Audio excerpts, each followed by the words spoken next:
नमस्कार।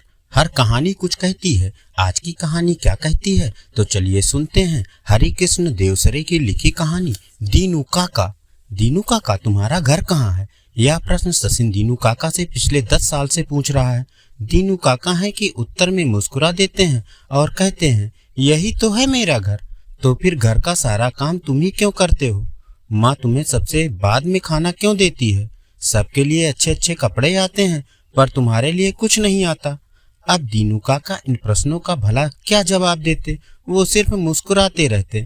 सचिन को दीनू काका ने गोद में खिलाया है। अब वह बड़ा हो रहा है, धीरे धीरे घर और लोगों के आपसी रिश्तों को समझने लगा है। उसे लगता है इस घर में सबसे ज्यादा दया के पात्र दीनू काका ही हैं। वह माँ से भी कई बार प्रश्न पूछ चुका है, क्या दीनू काका सचमुच ही हमारे काका हैं? दीनू काका के बच्चे कहाँ हैं? और माँ झुंझला कर कह देती है, जाओ दीनू काका का ही सिर खाओ, मुझे कुछ नहीं मालूम। सचिन के लिए दीनू काका अजीब पहेली बन जाते हैं। वह सोचता है, अगर दीनू काका का हमसे कोई रिश्ता नहीं है तो वह मुझे क्यों इतना प्यार करते हैं। एक दिन सब लोग खाना खा चुके थे। सचिन रसोई घर में खड़ा था। माँ दीनू काका के लिए खाना लगा रही थी। उनकी थाली में माँ ने जूठी थालियों की दाल और सब्जी भी मिला दी थी। सचिन पास ही खड़ा है। वह कुछ इस तरह चौंक पड़ी जैसे कोई चोर चोरी करते पकड़ा गया हो। दूसरी ही क्षण उन्होंने अपने को संभाल लिया। आंखें तरेर कर बोली, तू यहाँ क्या कर रहा है? खाना खा चुका है ना? फिर भी लालची की तरह खड़ा है, भाग यहाँ से। उस दिन सचिन दोपहर में दीनू काका को घेर कर बैठ गया। बोला, दीनू काका, आज तो तुम्हें बताना ही पड़ेगा कि तुम्हारा घर कहाँ है। अगर तुम मेरी बात का जवाब नहीं दोगे तो मैं हड़ताल करूंगा। अब तक सचिन की बड़ी बहन राइम भी आ गई थी। दीनू काका को कुछ सुनाने के मूड में देखकर वह भी बैठ गई। दीनू काका बोले, बेटा, मेरा घर होकर भी मेरा घर नहीं रहा। वह जो आम का बगीचा है, उसके पास जो खेत है, वे दोनों कभी मेरे ही थे। वही मेरा घर था। लेकिन लगातार 2 साल पानी नहीं बरसा, सब और सूखा पड़ गया। पहले बैल बिके, फिर तुम्हारे पापा जी के पास बगीचा गिरवी रखा। इस बीच मेरी घरवाली बीमार पड़ गई, कर्ज फिर लेना पड़ा। अब की बार खेत गिरवी रख दिया। जब कुछ हाथ में ना रहा तो कर्ज का ब्याज कहाँ से चुकाता? मजबूर होकर तुम्हारे घर में मजदूरी करनी पड़ी। 10 साल हो गए हैं, रात दिन मजदूरी करता हूँ। मेरी घरवाली, मेरे बच्चे मजदूरी करके पेट भरते हैं। घास और पत्ते की बनी झोपड़ी में रहते हैं। जब मौका मिलता है चुपचाप उनको देख आता हूँ।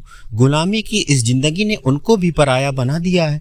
अब तो लगता है एक दिन ऐसे ही जिंदगी बिताते बिताते प्राण निकल जाएंगे। दीनू काका की आंखें भर आई थी। सचिन और रश्मि उदास हो गए। वे सोचने लगे, अगर उनके पास रुपए होते तो उन्हें देकर दीनू काका की गुलामी की जिंदगी से छुट्टी दिला देते। सचिन और रश्मि ने एक दिन अपने मित्र राजन से दीनू काका के दुख की बात बताई। राजन बोला, यार, डैडी कहते हैं कि अब कोई आदमी किसी को इस तरह गुलाम बनाकर मजदूरी नहीं करा सकता। ऐसा करना कानूनी जुर्म है। और हाँ, गरीबों के कर्जे भी माफ कर दिए गए हैं। यह तो बहुत अच्छी बात है। क्या दीनू काका भी छूट सकते हैं? रश्मि और सचिन ने पूछा।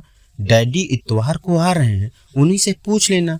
सचिन और रश्मि इतवार की प्रतीक्षा करने लगे। राजन के डैडी शहर में वकालत करते हैं, हर इतवार को गांव आते हैं। इस बार जब वो आए तो सचिन और रश्मि को बड़ी बेचैनी से इंतजार करते पाया। उन्होंने पूछा, क्या बात है रश्मि, जमींदार साहब ठीक हैं?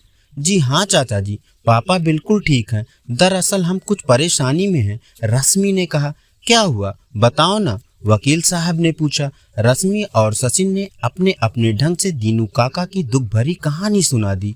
इसमें भला परेशानी की क्या बात है? अब तो कानून बन गया है, जो इस कानून को नहीं मानेगा उसे सजा मिलेगी। इसलिए मैं आज जमींदार साहब से इस बारे में बात करूंगा, वकील साहब बोले। शाम को पापा वकील साहब के पास गए। वकील साहब का मुंशी उन्हें बुलाने आया था। सचिन और रश्मि डरे हुए थे। पता नहीं इस बात से पापा नाराज होंगे या खुश होंगे। रात होते ही दोनों सो गए। सवेरे उठे तो देखा कि पापा उनसे भी पहले उठकर कहीं चले गए हैं। माँ ने बताया कि कचहरी गए हैं। दोनों बच्चों के मन में कल की बात जानने की बड़ी उत्सुकता थी। वे सीधे वकील साहब से मिलने भागे। वकील साहब वापस शहर जाने के लिए तैयार थे। दोनों को देखते ही बोले, मैं तुम दोनों का इंतजार कर रहा था। जाओ, दीनू काका को आजाद कर दो। सच चाचा जी? रश्मि और सचिन ने एक स्वर से पूछा। हाँ हाँ, दीनू काका को आजाद कर दो। लेकिन पापा जी, रश्मि ने धीमी आवाज से पूछा। उनकी फिक्र मत करो। और वकील साहब की मोटरसाइकिल घर घर करके चल उठी। वह शहर की ओर चले गए। अब तक राजन, बिल्लू, कल्लू, श्याम और चुन्नू भी आ गए थे। रश्मि और सचिन ने उनको भी दीनू काका की कहानी सुना दी। सबने मिलकर तय किया कि रहीम चाचा का तांगा उधार मांग लिया जाए, उसे फूल पत्तियों से सजाकर दीनू काका को उस पर बिठा दिया जाए। फिर जोरदार जुलूस निकले। रहीम चाचा बड़े ही नेक आदमी थे, बच्चों की बात कभी न टालते। उन्होंने खुशी से तांगा दे दिया। कुछ ही देर में तांगा सजा दिया गया।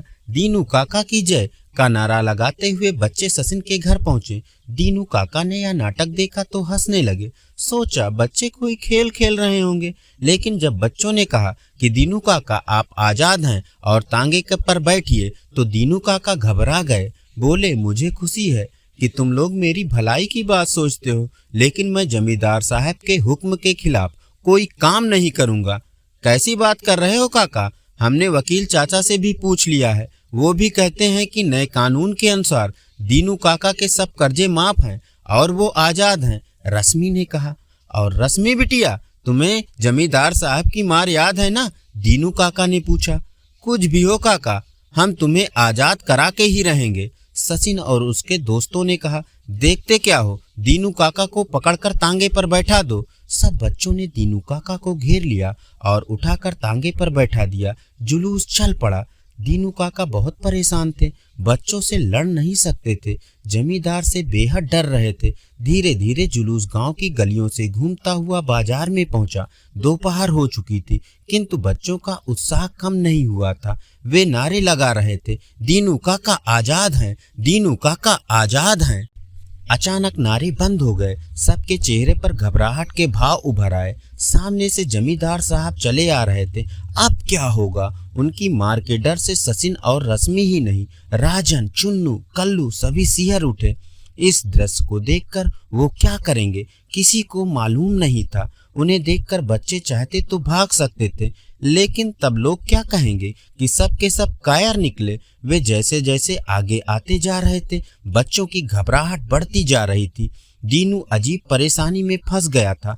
नजदीक आते ही जमींदार साहब दहाड़े, ये नारे बंद क्यों हो गए? लगाओ नारे। और दीनू काका घबराकर तांगे से कूद पड़े। इससे पहले कि वो भागे, जमींदार साहब ने उन्हें पकड़ लिया। दीनू काका उनके पैरों पर गिर पड़े। बोले, मेरा कसूर नहीं है, मैं बच्चों के बहकावे में आ गया था। कोई बात नहीं दीनू, जमींदार साहब बोले, मुझे खुशी है कि अपने बच्चे अब देश और समाज की हालत को समझने लगे हैं।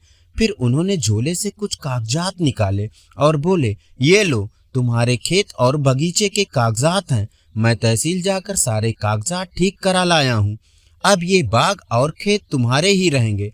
तुम्हारी सेवा ने कर्ज का सारा रुपया अदा कर दिया है। बच्चों ने इस बार स्वर बुलंद करके नारा लगाया, दीनू काका आजाद हैं, दीनू काका आजाद हैं। धन्यवाद।